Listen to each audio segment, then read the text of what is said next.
I'm Dr. Euan Roger. I'm in the medieval team here at the National Archives. And here we've got a box of tally sticks in series E402. This is to show you that we don't just have documents in our collections, we've also got objects and material objects as well. The tally sticks that we have in series E402, we have them as an accident of history.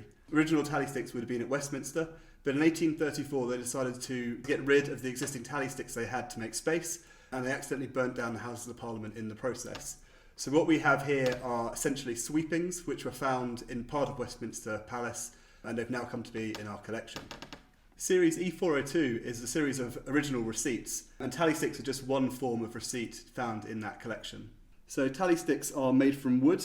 Normally they would be made from hazel or willow, and they form a part of the accounting process at the Exchequer. So when money comes in or out of the Exchequer, they would make marks on these bits of wood, and once they'd made a mark they would split the bit of wood down the middle so that each half had half of the stick. One part was called the stock, which is this bit here, and the foil would have been the gap, the wood that's been taken from here. And that meant that both parties in the exchange would have had bits of wood that matched up, and you could check the corresponding values on each one to make sure it was correct.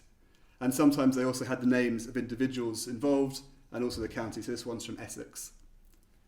And these different carvings meant different things. So in the treatise called the Dialogues of the Exchequer, which set out how all of this should run, they stated that the tally sticks should be the distance between a thumb and the end of your index finger, roughly.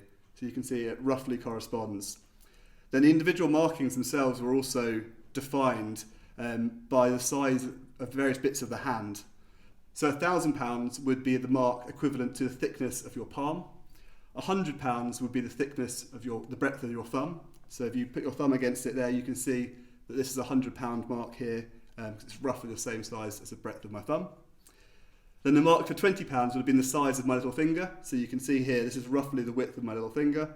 So that's 20, 40, 60 and 80. And then below that, £1 would be the size of a ripe grain of barley. A shilling would be just a very small notch. A penny would be just a single mark in the wood. Here we have a thumb mark for 100, and then 20, 40, 60, 80 pounds. So £180 in total. And this one's from Essex. So when they designed these, they had a certain structure they had to follow. So larger numbers would always be on the underside of the main stick. So if you're looking at the writing, the underside would be the main side. So you'd have the larger numbers on this side before the smaller numbers would be recorded on top, which means that you can actually look at any of these, and if they're Exchequer tallies, they should all follow the same structure and be easy to read.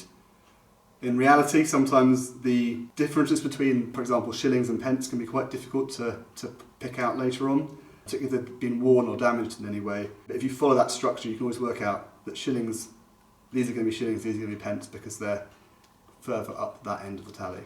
Obviously, being made from wood, they don't all survive in one piece. So this one here has been broken, which is why they're kept in these individual boxes and individual trays within the box to try and keep them safe. Here you can see 1, 2, 3, so £300 in thumb size. 1, 2, 3 and a half, so £70 there, 20, 40, 60 and 10. Then here we've got 1, 2, 3, hard to make out because of the break, but pound marks, so individual marks. And then 2 just smaller marks here for 2 shillings. So that's £373 and 2 shillings defined by this one piece of wood. And that's quite a substantial sum of money for this time. And it's worth saying that a lot of these tally sticks have no dates on them whatsoever, so we don't actually know when they date from, but looking at the writing on the sticks, a lot of them will be 14th century.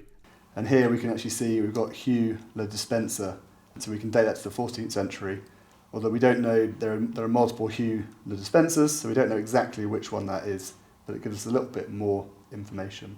So pretty much most of what we have are the stocks, so the bulk of the wood where this bit, the foil would have been.